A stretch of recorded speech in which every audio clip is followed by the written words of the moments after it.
Vamwe la Kuromba ne kudaka kufuma iyo chimwana ndakashuna ndikatitako ndipakuda kugama mata mazvinhu zakwe iwewe ndati usapata pepuka iwe usabatiswa zvisingabatwa chifresta inga vakaromba pati zvakungokugurira miso mumwe wangu upenyu haudi kugurira upenyu hwechiragamu notouda haunyaya here zvimwe zvinoda kusoda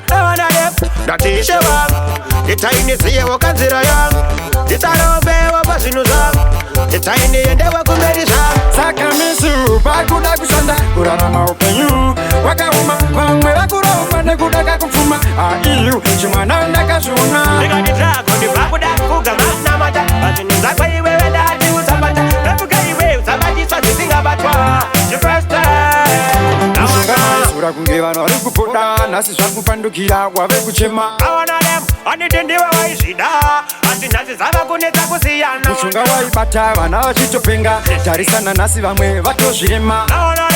vaivara nechida ukaropa asiona nhasi zava saka misu pakuda kushanda kurarama upenyu wakaoma vamwe vakuromba nekudaka kupfuma iyo chimwana ndakazviona ndikatitako ndipakuda kugama mata pazvinhu zakwe iwewe ndati usapata pepuka iwe usabatiswa zvisingabatwa chifresta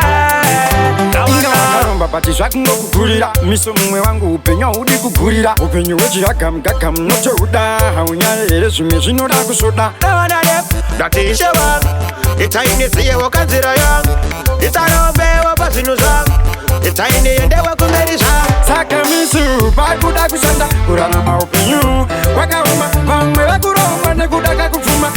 iyo chimwana ndakazviona ndikatitako ndipakuda kugama mata pazvinhu zakwe iwewe ndati usapata pepuka iwe usabatiswa zvisingabatwa chifresta saka misu pakuda kushanda kurarama upenyu wakaoma vamwe vakuromba nekudaka kupfuma iyo chimwana ndakazviona